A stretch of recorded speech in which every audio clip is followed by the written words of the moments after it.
This episode has been brought to you by the Raw Spirit Team. Building a business can be overwhelming, but it doesn't have to be. We teach small and medium-sized businesses strategies for building a profitable, successful, stress-free business and life. Because guess what? You are more than your business.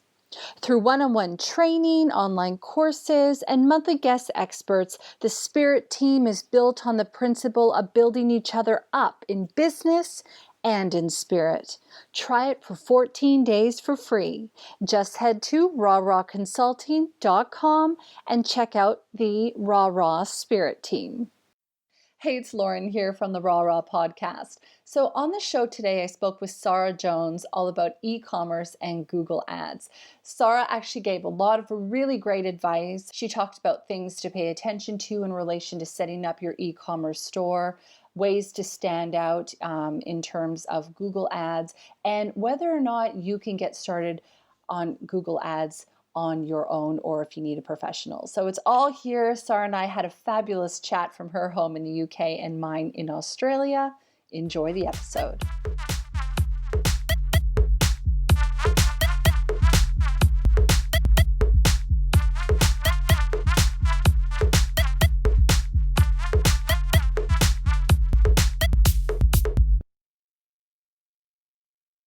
All right. Hey, I'm Lauren and welcome to the Raw podcast. I'm joined today by Sara Jones. Sara runs Elite E-commerce Marketing, a Google Ads agency specializing in helping e-commerce businesses grow using pay-per-click advertising.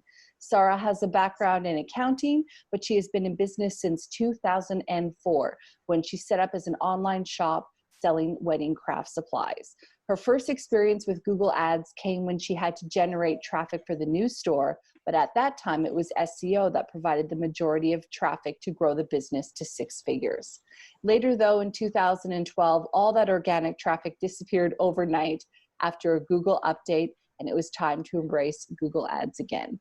Google Shopping proved to be a major savior, but it soon became apparent that it was way more interesting than running an e-commerce store.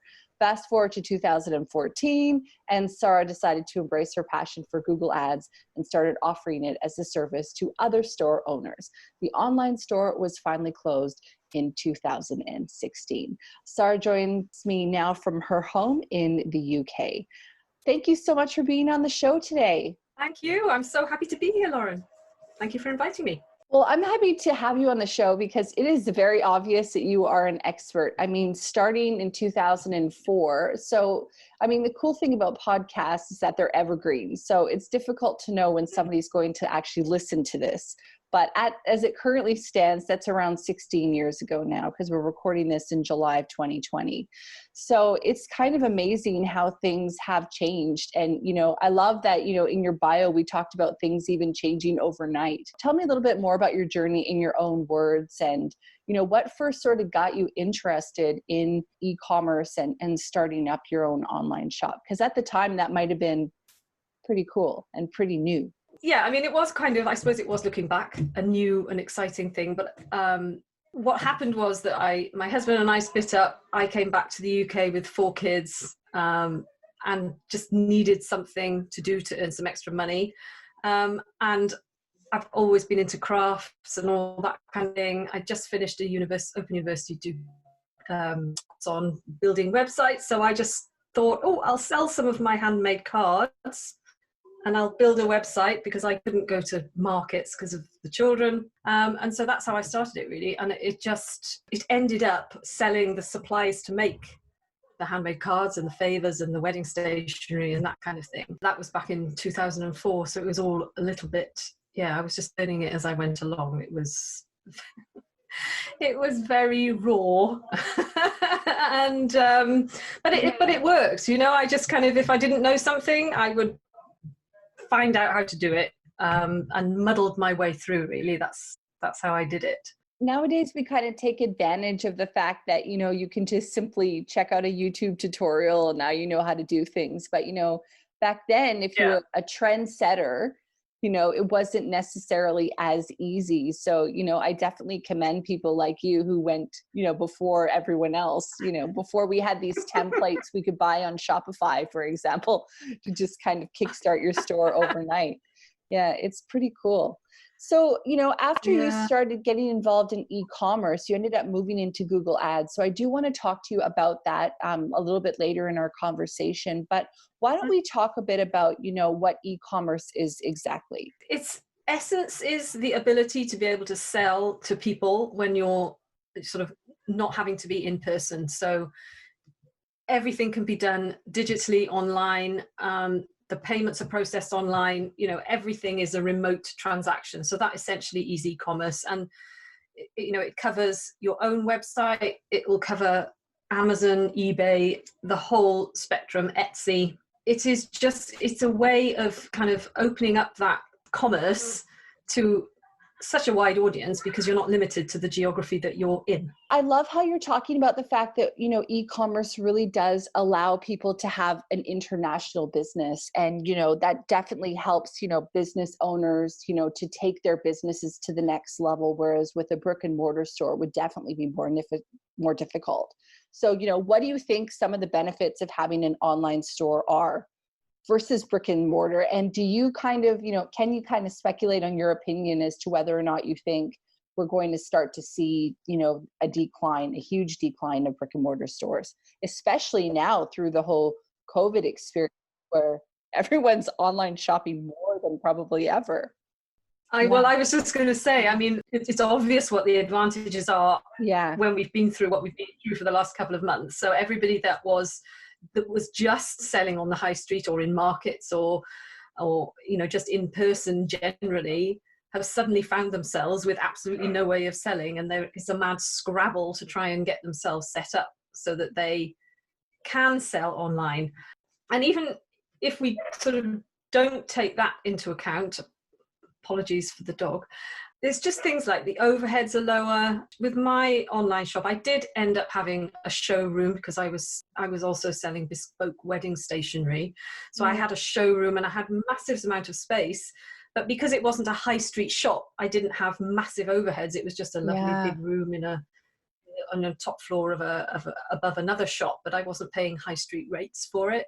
Right. So I think that's the biggest advantage from the retailer's point of view, is that you have, you can set up literally anywhere where the rent is low, and you just keep your overheads down. And from the consumer's point of view, I just think it gives us access to so many more products than we would have access to if we were only going, down the road. It's so much easier for it's for us as consumers, isn't it? Whatever you want, you can find it. I always, endeavor to support local, but sometimes it's difficult when there's something that I want and I go to a few shops and I can't get it. And it's like, I can just click a few buttons and then it's here.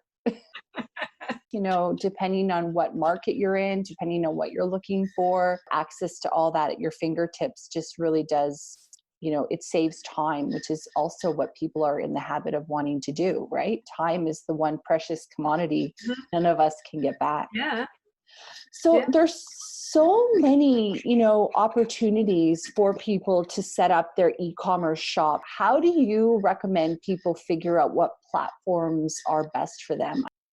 I always recommend Shopify purely because it's easy. They're well established. It really is the market leader. And it's, it really is an easy way. If you can navigate a website, you can build an online shop with Shopify. I didn't use Shopify when I was doing it. I don't know how many different types of e-commerce websites I built. I built one in Zencart or something, or OS Commerce, and then I decided it didn't do what I wanted. So I decided to build another one and move it. It was awful. I moved through so many. But it is easier now because a platform like Shopify, you don't have to worry about things like sort of PCI compliance, where you're worried about storing credit card and customer data and all that kind of thing, and the security of the payments and that kind of stuff, which is all stuff I had to worry about. A platform like Shopify, it's all taken care of. You don't have to worry about hosting and about the web servers going down, anything like that. So I would always recommend, other platforms, I'd say there are probably 3. If you're going to choose, I'd say Shopify. That would be my number 1. BigCommerce is what I ultimately ended up on, was BigCommerce, and that was very good as well. And WooCommerce, which is the WordPress-based online e-commerce. I would put that at number 3, just because from my point of view, we always seem to have trouble with setting up analytics and tracking and stuff with WooCommerce. Okay. It's your responsibility to keep plugins up to date and to keep everything up to date, whereas things like, Shopify, you don't have to worry about any of that. It's all done for you. So, yeah. It's a headache. Yeah. And I think that, when a lot of people are probably, more inclined to sell their products, they might not have that technical background, that you might need when you're dealing with plugins and things like that. So I just want to be able to put something out there. Yeah, exactly. You're trying to make your product. You're not trying to figure out the platform per se. You're just trying to sell your product. Yeah. So how do you think people can stand out, in a crowded landscape? Because when you think about all the options that we have, it's unlimited. And, I really think that COVID, that whole, this whole thing that we're still going through, especially, in Australia, we've got a new resurgence down south. I think in the UK, you guys still are dealing with it. There's a hell of a lot of people who have lost their job, who are looking at new opportunities to diversify online. So I would think that a crowded landscape is about to get even more crowded. I think you're right. I think you're very, very right. It is hard. We're going to go back to research again. I think there are too many people that just have this idea that, I'm going to build a shop, I'm going to put my products, and overnight I'm just going to start selling stuff. 7-figure success. Exactly, because we're all, it's all YouTubers are all telling us that we can do this, and Facebook ads and blah blah blah. And it doesn't work like that. Standing out is kind of separate to kind of making sure that you're in a position to have a product that is going to. The first thing you have to do is research and say, are people looking for what I want to sell? Yeah. So I would say first step is do the research and find out, is anybody else selling the same thing or something similar? What do their websites look like? How pricey is it? Am I going to be able to compete with, if it's, I can't think of a product off the top of my head now, but if it's a product that everybody's always slashing the price, then you're going to struggle. Slashing prices and price competition is just it's a ladder to the bottom, you just end up making no money. You made me think of yoga pants when you said that, because I was thinking about, what's something that people slash. But when yoga pants is very popular. I remember that, when you go to buy them on eBay or Amazon or whatever, you can get bulk slash. A lot of them coming out of China. And, how can you, where's your profit on that? So I love that you're, bringing up the importance of looking at how things are priced as well. That doesn't necessarily mean, just because it is, say, let's take yoga pants for an example, that doesn't necessarily mean, give up on yoga pants. You just have to think how you can make your yoga pants, as you say, different from everybody else's. And whether that's the designs, whether that's the fabric, whether that's the sort of the brand itself. And I think a lot of people are realizing now that it's not just about the product, it's about the brand and the story behind the product. You have to kind of think a little bit outside the box maybe and think, how can we put a story behind these yoga pants? Why did we create these yoga pants? Because I don't know, I'm thinking, okay, I've just got back into working out. I am not skinny by any stretch of the imagination. So, was I struggling to find stuff that fitted me, that didn't roll down because it was too tight and restricted my shins or whatever? Yeah. Have you come up with a product that and you can tell that story and say, look, I had this problem and I solved the problem, and then tell your story alongside the product, and that will help you to kind of to set yourself as they're not just another pair of yoga pants. Yeah, exactly. More people are going to have to do that now, is to not just stick a product on a website and expect it to sell. There needs to be some kind of story behind it. You know, they need to think about the brand, maybe put themselves into the brand a bit more rather than hide behind a logo and that kind of thing.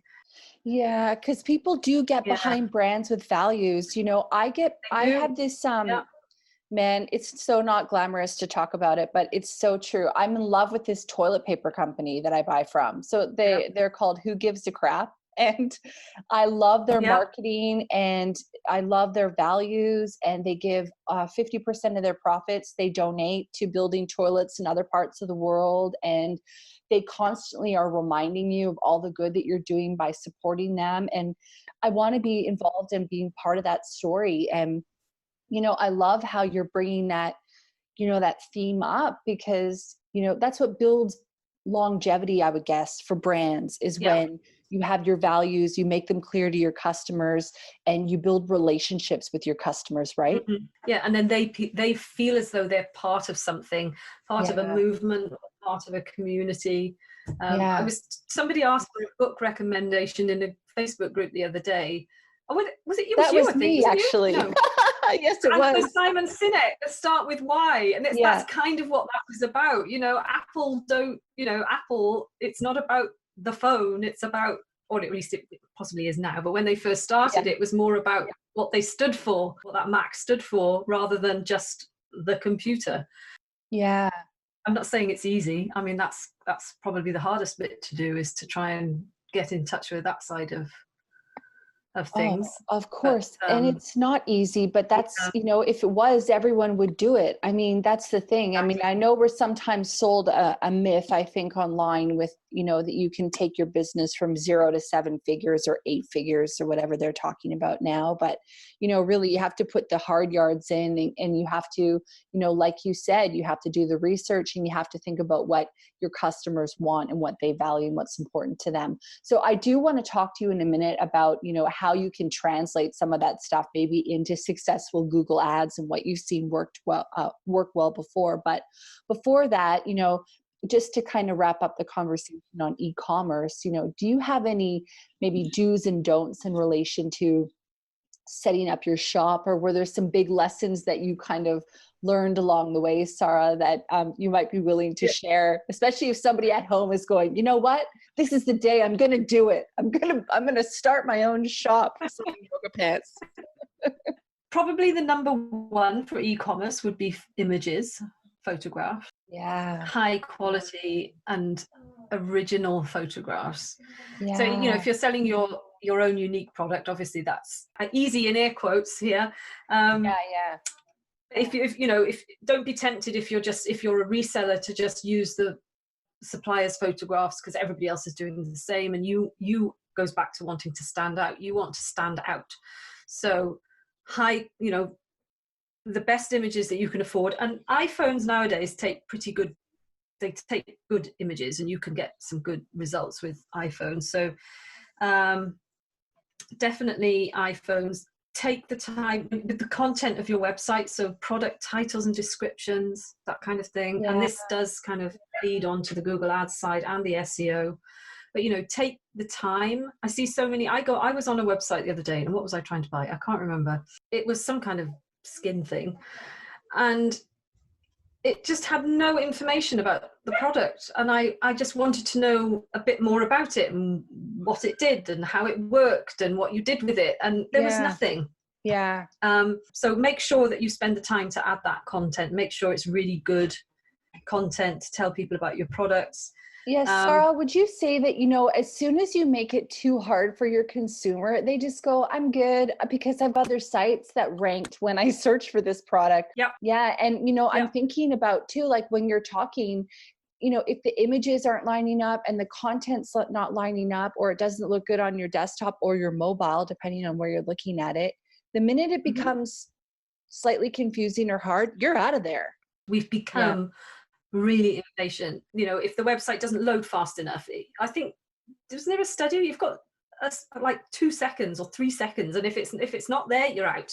So Yeah. you need to make sure it's fast. And if you're not giving people enough information, on all the information they need before they can make a decision, they're not going to make the decision. They're going to go and find somebody that can tell them the information that they need. Yeah. What was the other thing? I'd say keep it simple. Think about your navigation. That's my biggest bugbear with e-commerce websites, is people just bung a load of products on and they don't think about actually structuring it properly and grouping products so that you kind of can't find what you need. And it's not that hard if you actually take time to think about it, instead of just loading products and just sticking them all in a couple of one category or whatever. So that's a big thing, I would say. Make sure that your category is, your navigation is simple, so people don't get lost, because you want to reduce confusion. Yeah, it's funny. I did a whole training a little while ago about coming through the front door, basically, and it was talking about how it's so important to look at your website through the eyes of a user, because even though you know your website, and if you're using a template like, let's say, Shopify, chances are there's some defaults there that are really intelligent and they've thought through how to work it. But you can't assume that everyone's going to be able to navigate your own site like you do and know where things are. So it's almost like trying to imagine that you're looking at it through the eyes of a user. Yes, totally. And the perfect example for me is, I am a quilter. And so I spent a lot of time browsing fabric websites during lockdown. And I have a couple of favorites. And there's one that has loads and loads of stuff, but their navigation is shocking. And so you go and you pick a category, and then you're presented with about 300 products, and the only way you can see is you just have to literally scroll through 300 products. And I'm not scrolling through 300 products. I can't be bothered. Yeah. When I know I want something blue, or I want something flowery. Yeah. But there was no way for me to sort stuff. And the way they had it categorized was meaningless to me. It was done by brand. Well, I don't care what brand the fabric is. I just want to know what it looks like and what color it is. Exactly. And what the design is like. There wasn't enough thought there. They would know exactly where to go for a product, but the shopper comes in thinking, I'm looking for a specific color in a specific design, whatever. I have no way of finding it. So that's probably my biggest bugbear, actually, and I would say that was my biggest warning. Don't ignore that structural side of the website. Yeah. Think about how other people look for your products, not just how you would look for them. But what I like about what you just said is that you're paying attention to what works for you. Sometimes you can use yourself as the guide. Sometimes I'll click on an ad and I'll go, why did I click on that? And then if I convert, I'll be like, why am I converting right now? What's made me convert? And, I think that maybe if you're going to be getting into this world, that you need to start thinking in a way like that. Do you agree? Yeah, 100%. Think about all the websites that you have ever, every time you go on a web, not just an e-commerce website, any website, notice when you get frustrated, and notice when you get confused, and notice when you get fed up and think, oh, really, and bail, and think, because we just bail. We don't think, okay, so why did I do that? And what was the issue here? And make sure that you're not presenting the same problems to your visitors as you've just experienced on somebody else's website. So, we have to try and learn from what we see. Yeah, exactly. We're our own market research. Yeah. Or get an aged parent or somebody to, and if you're not sure, once you've done it, get somebody who has never heard of what you do and doesn't know your products, and say, right, go on that website and try and find XYZ, and just see how they try and find XYZ. And that's very enlightening, to watch somebody do that who doesn't know what you do. It's quite surprising. Sometimes. I agree with you. I love that you're bringing that up, because it's not only, talking to somebody, it's watching them navigate.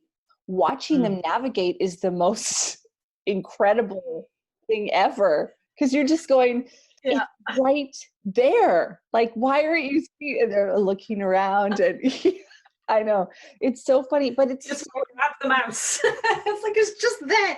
Yeah, exactly. But I mean, I love that you're talking about that, because really, you know, the whole purpose is to be successful.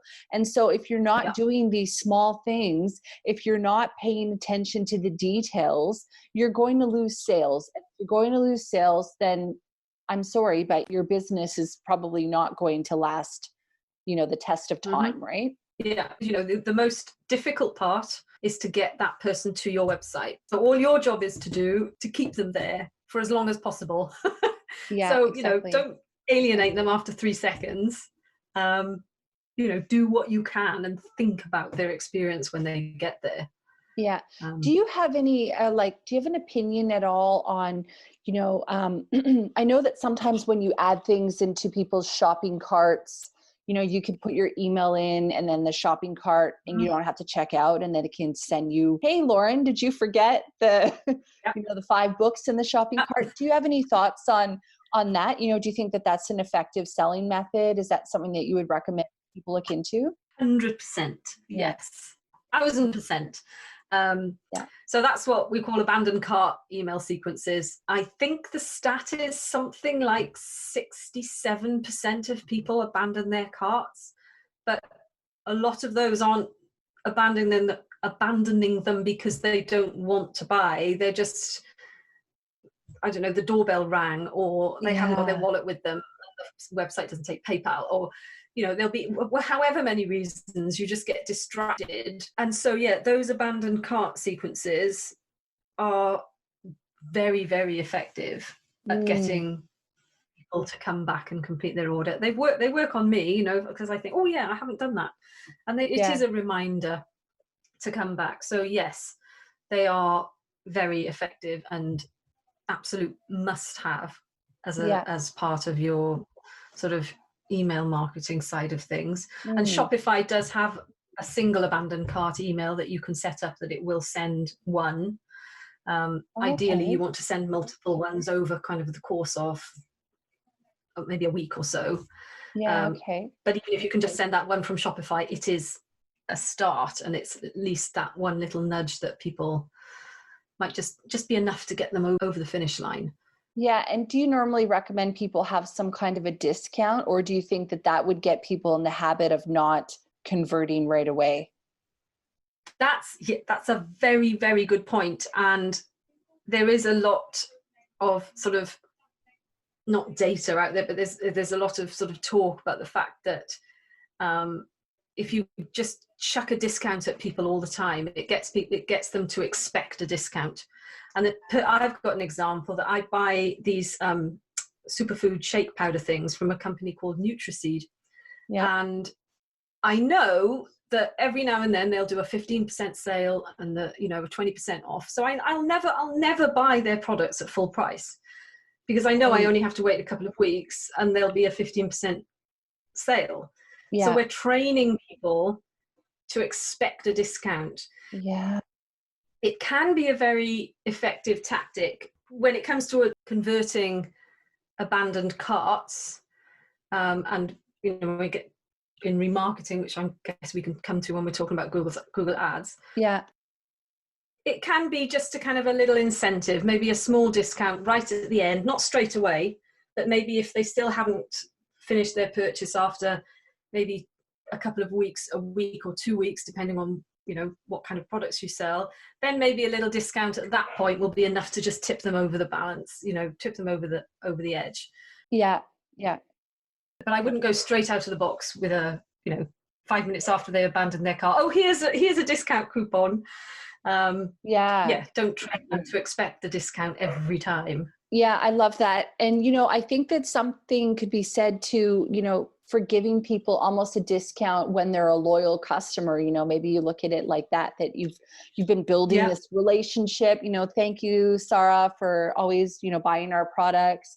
here's a friendly, 15% off. Let's get into the whole Google Ads conversation now. So you did kind of talk about remarketing. We'll talk about that in a second. So I know that, you first started off with Google Ads, and at that time it was really about, the SEO, and then that changed through 2012. And, I think that one little story is such an example of the importance of owning a lot of your own media. I will just say, because like your email addresses and things like that, you started making me think when I read that about Facebook's algorithm and all these annoying things. When I think about it now, it just makes me cringe that I was doing nothing with my customer. I mean, I was so naive.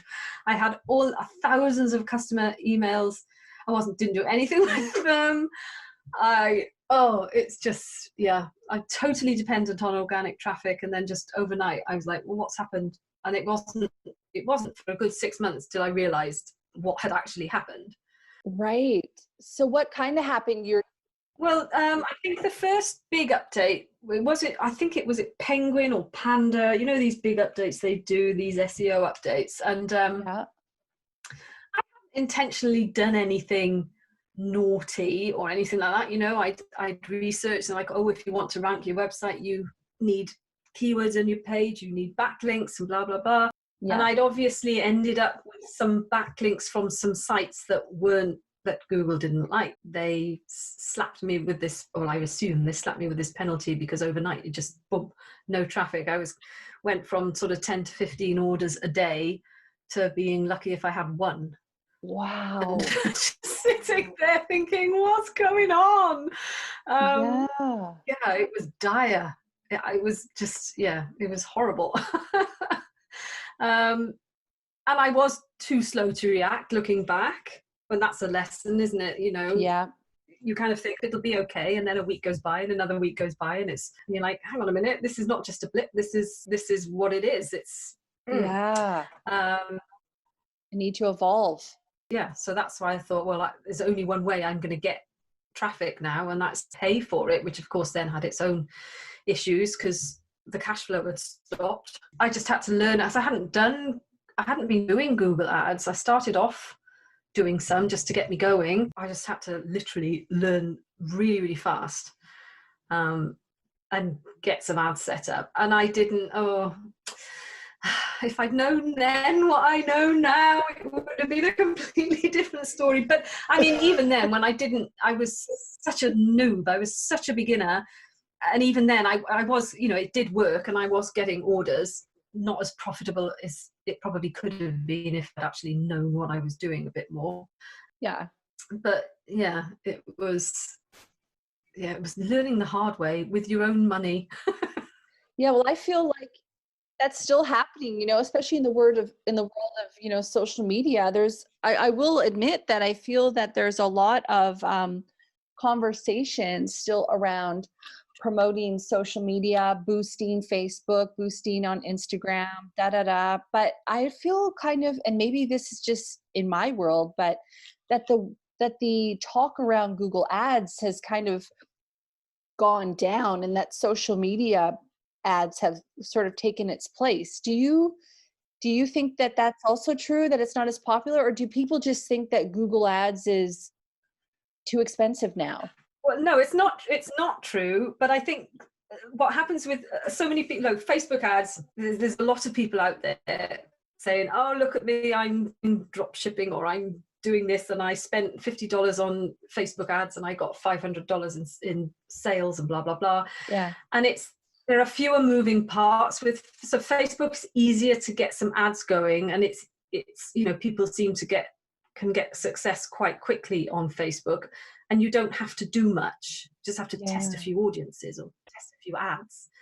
Whereas Google Ads, I have to be careful what I say here, I suppose. The system is stacked against the uninitiated. It's not for beginners. If you just set up a Google ad campaign and not know what you're doing, no, it probably won't work. And yes, you probably will melt a credit card at the same time. Yeah. You need to learn before you set up Google Ads. Whereas I think I'm not a Facebook ad expert. I've recently started doing Facebook ads for clients. But I think Facebook ads, you can sort of get reasonably good reasonably quickly and test things out, and you won't blow a massive amount of money without getting some kind of result. That's my experience anyway. Yeah. So yeah, I think Google's got a bit of a bad rep. There's so many people that, like, they've tried it. They had their voucher when they set up their website. They tried it. They spent $500 and didn't get any results, and so they assume it just doesn't work. But it just wasn't set up right to make it work. I know you talked about, that Google Ads is probably not for the uninitiated. So, it's basically, because I know the Google Ads system as well, and I don't even go there and book ads. It's just, I haven't really, I guess I just look at it and I go, I'm not the expert, and I haven't taken the time to learn the system properly. And I'm just conscientious of the fact that, there's more that goes into it to make it successful. So, do you think that with Google Ads that, it's really worth investing in an expert like yourself to do that for you? Or, can you learn this and, and practice it over time? Or is it just better to invest in someone who knows what they're doing off the marker? You can totally learn to do it yourself. Whether or not to get somebody else to do it, it totally depends on what kind of budgets you're talking about. If you're, if you have the budget for marketing and to get somebody to set it up for you, then that's probably the better way to go. But let's be honest, most people just starting out are not going to have the budget to pay somebody and find the ad budget, and still have the money left over to do everything else. So if you are starting out and you do have the time, which most people do when they're starting out, usually they have their sort of cash poor and time rich, aren't they, when they're first starting out? Yeah. You can learn how to do it. It's just a case of, don't go blindly into a Google ad account and follow all Google's suggestions. Yeah. Find some good tutorials.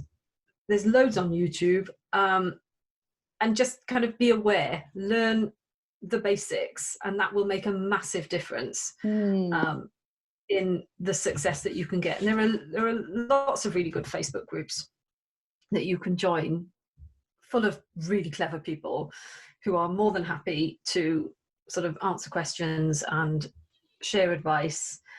100% you can do it yourself, totally. But you just need to accept that you have to do it and learning first.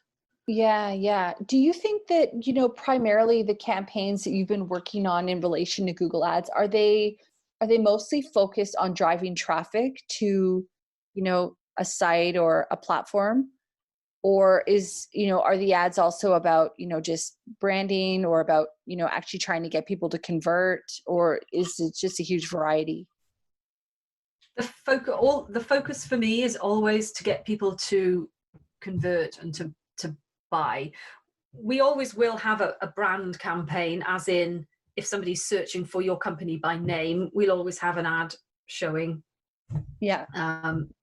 From on that side of things. But unlike Facebook, it's not, you don't just kind of stick, you're not going to, it's very expensive to do branding campaigns on Google, because you have to do it on the display network, and it's so massive that you could, unless you've got lots of money, you're not going to make, it's just, you're going to waste a load of money for no return.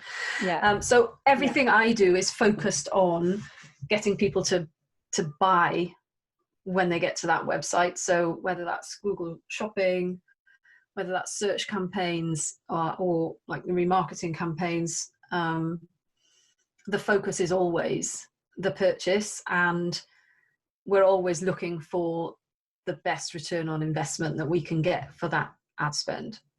Yeah, exactly. So that means you're tracking your results, which is probably a huge thing that, you're always, do you kind of do A and B testing? So do you test one type of ad over another type of ad by changing small minor things and then seeing how they track, and then increasing your spend on the one that's converting better? Yeah, it's we do. So text ads, we're always sort of split testing text ads and tweaking them and finding, comparing them and finding a better one, and then creating a new one, deleting the old one, creating a new one to compete. Yeah. So yeah, we're always doing that. With it doesn't quite work like that with Google Shopping, because you don't have control over the actual ad, in as much as put the image in, you tell it what the title is, you give it the price, and that's what people see. So the actual ad that people see for Google Shopping, you can't change that ad without changing the image or whatever. But that perfect example, if you find you're not getting a very good click-through rate on a certain product, then it could be your image, and you might need to go and think, well, let's change that image and test it for a couple of weeks and see if the click-through rate improves. So yes, you can do it to a certain degree, but yeah, you're always having to test things. There's so many moving parts with Google Ads that it's a constant kind of go around to sort of figuring out which stuff works the best. But it makes sense because, sometimes there's, terms that are trending that, everyone's relating to. Like, I always joke about rustic and, words like rustic and vintage and things like that. People, depending. Yes, exactly. Depending on what you're trying to buy, there are certain terms that, are popular that people connect to. Who do you think Google Ads are for primarily? Is it, primarily if you are selling a product and you're involved in the sort of e-commerce space? Or what about services? Do you work with people with services as well through Google Ads? I do have some sort of old clients that have been with me for a long time that are not e-commerce. They kind of erect metal buildings, or it's all very exciting. Hydraulic testing and that kind of thing. It's really, really exciting. And so yeah, it can work for anybody. I think the main criteria for Google Ads needs to be, somebody needs to be looking for what you're offering, whether that's a product or a service. Whereas Facebook ads, they don't need to know whether they're not looking for it. They don't even need to know the product exists. But if you stick something in front of them and it appeals to them, then they will buy. Example, I just bought a shower gem. It was this shower caddy thing that came up on my Facebook feed, and I wasn't looking for a shower thing, but it was like, oh, do you know what? I'm fed up of having all the bottles lying around the bottom of the shower, getting in the way. And I thought, oh, that's really good. I really like that. So I bought it, but I wasn't looking for it. Yeah. So that's how Facebook worked. Whereas on Google Ads, would it have worked quite so well? Probably not, because, the whole thing with Google Ads is, at least search and shopping, they have to be looking for it, because that's where the ads show up, is on the search engine results pages. Perry Marshall has got 2 little tools. I'll send you the links. Okay. So you can share them. Yeah. There's just 2 little test things, and one is Facebook right for me, and then the other one is Google Ads for me. So it asks you a few questions, and then it kind of suggests the percentage likelihood of whether you'll succeed on Google Ads and whether you succeed on Facebook ads. It's quite handy. So, but yeah, Google, people need to be looking for what you're offering if you want to succeed on Google. Yeah, that's right. So just to recap that, so basically with Google Ads, people are going in and they're searching for, hydraulics, or they're searching for, whatever it is that you're looking for. But on platforms like Instagram and Facebook, you're essentially saying, hey, Lauren, you interested in this? Hey, Sara, you interested in this? And you're like, I didn't know I was, but I am now. Whereas Google is more an active buyer, which goes back to what we were talking about at the beginning, right? Which is about ensuring that you're doing your research and that you're creating products or services that people actually want. Yeah. So can we talk a bit about remarketing and the C word, which are cookies? Because I know a lot of people get super freaked out when, they're talking about traveling somewhere, and then all of a sudden on their feed, or wherever they are, oh, there's ads on what I was just talking about. And I think sometimes there's a bit of a creepy factor, but really, there's a whole other world behind it.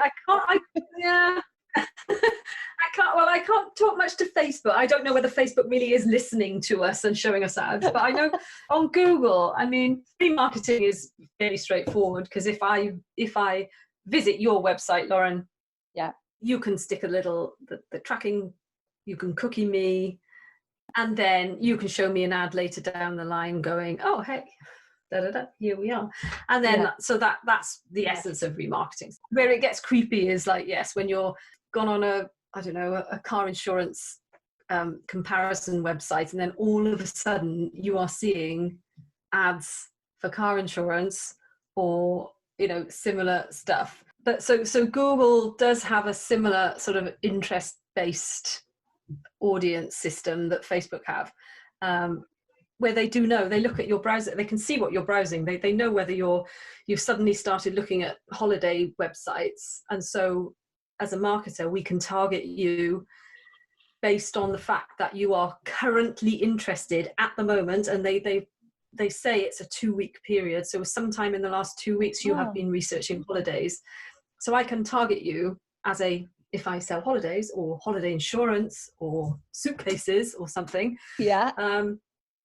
And it's based on Google. Can obviously, most people use Chrome, don't they? So they all know what we're doing. They all know what websites we're visiting. Yeah. So yeah, but it can be a little bit like, oh, how do they know? Well, hang on a minute, how do they know? How do they know? And of course, they know your search history as well. Yeah. So they know your search history on YouTube. So if you've been researching, I don't know, if you've been looking at videos about different parts of the world, or sailing holidays or whatever. Yeah. And whatever you've been searching for in Google as well, if you're logged into your browser, they know that search history, so they can see what you're interested in at the moment, and they all can see your long-term interests. So for me, perfect example, Google knows I am interested in sort of craft sewing, because that's a long-term behavior for me. I'm always looking at those kinds of websites. Right. And but then that's why people and Apple and people are doing all this cookie blocking, because people don't like the fact that they know what we're doing, even though it's not personal. They don't personally know it's me. I'm just a number, I guess. I'm just a data point in an algorithm, aren't I? But yeah, it can be a little bit unnerving. At the same time, though, when you're seeing those ads, that means that somebody like you has done their job properly. Well, hopefully we've done our job properly. Yeah. Well, actually, you're right. Are you converting? Are you converting? Because that's really what it's about. Well, and sometimes it can be useful. Well, so sometimes you can look at an ad and go, oh, actually, that's quite interested in that. Yeah. It's when they get it wrong that annoys me. And I see I'm 53, but I keep seeing adverts referring to seniors. Oh God. Yeah. Okay. Seriously? You're calling me a senior and you want me to click on your ad? I think you need to go away. That's hilarious. Yeah. Like, that's a 22-year-old who's written that ad, because anybody over 40 is a senior. Yeah. Oh my God. That's again, so funny. It kind of goes to show that you have to get that messaging right. We're going off on a whole different discussion there, but it's all about but it's true.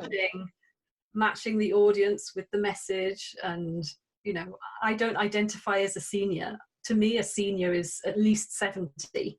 Yeah. So they've wasted. They know how old I am. Yeah, they know how old I am because of the details that I've put in when I log in. Signed up exactly. So, are there types of ads that work better than others? And do you have any advice around that? I mean, you did just sort of talk about understanding your audience and being able to match up your audience with what you're trying to sell them. I mean, that's a no-brainer, but it sounds like people still aren't doing it. And then what happens is they're wasting their money and their time, right? Because they're targeting to people that will never convert. If we're talking specifically about e-commerce, which is what we are really today, we've gone on a bit of a sidetrack then just a minute ago, but for e-commerce, absolutely need to be doing Google Shopping.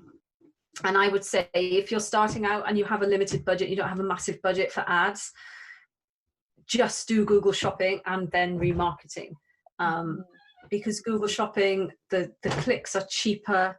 It usually converts better because, they can see a picture. They know what they're clicking on, so they're more likely to click on something that they are attracted to. Right. A text ad, which is where you put keywords into a campaign, the text ads usually don't convert as well, usually more expensive.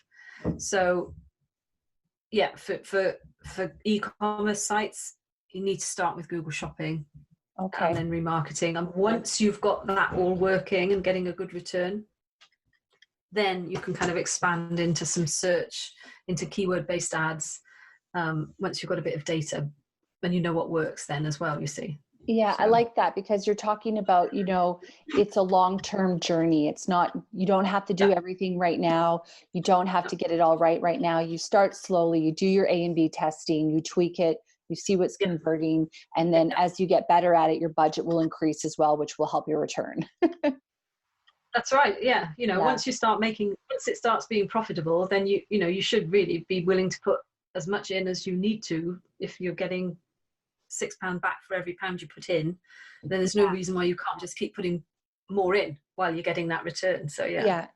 Would you say too that it's kind of great that nowadays people trust ads more? I mean, I know there was a time before where no one clicked on ads because it just seemed spammy and fake. And nowadays it's like, well, normally what you see in an ad is actually what you can get. So there's a lot more trust that sort of happened as well over the years. Well, yeah, I think Google have definitely been working hard on that, because that's why they've done all these SEO penalty updates, because they want to get rid of the rubbish results. They want to get the relevant stuff on there.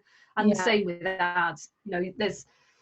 It's very easy to get ads disapproved if you have any kind of dodgy text in there. You have to be it has to be good quality, because the better your ad is quality wise, the more likely you are to kind of rank and to show your ad to people. Because if they think it's a rubbish ad, and if people click on your ad and then immediately hit the back button because it's not what they expected, Google sees that obviously, and then it will penalize you. So I think a lot of people still, I think, from a principle, don't click on ads, but most people, I don't think they're just looking for the most relevant thing that they think is answering whatever it is they've searched for. Yeah, and Google wants to serve them to the best of their ability as well, because that's how, if they're creating sales for people like you, then you're going to continue to spend money with them, and then that's what makes them a successful business. So everybody wins really that way. Great. Well, Sara, thank you so much for the conversation today. Is there anything that I didn't ask you that you wanted to bring up? Gosh. I think we've probably covered a lot, haven't we? Yeah, I mean, it's a big discussion, and we can only do so much in an hour, so, but I love that, you gave a lot of value. We learned a lot. And I know that, you definitely gave people things to think about and to be cognizant of, which is super important. There's no way that we're going to be able to do an entire masterclass on e-commerce and Google ads in 1 hour, but understanding, a little bit of the intricacies. And I think that, helping our listener at home to feel empowered to give it a go is really what you got across today as well, which is great. Yeah. Just take the time and do some research and do some learning first. Yeah. And then you'll have a much better chance of success. That's my key takeaway, I think. Yes. Yeah. Fabulous. And if people wanted to work with you, are you open to that? I can put all your contacts in the show notes. Mm-hmm. Yes, absolutely.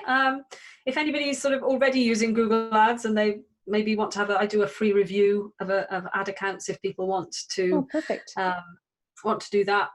There's a link on my website, which obviously you'll link to. Well, I've got a free Facebook group as well for anybody who wants to kind of learn more about Google Ads and has any questions. So I'd love people to join that and come and say hello and ask any questions that you have. That would be wonderful. Fabulous. Well, I'll put the links to all of that in our show notes, as well as the Perry Marshall links on the social versus, or the Facebook versus Google Yeah. Ads test, Send which it is over. going to be really helpful. Well, thank you so much, Sarah, for joining me. It was a great Hey, episode. thanks so much for listening. If Thank you you, enjoyed the Lauren. episode, Pleasure. please do leave us a review where you listen to your podcast and share it with your friends. New episodes every Monday.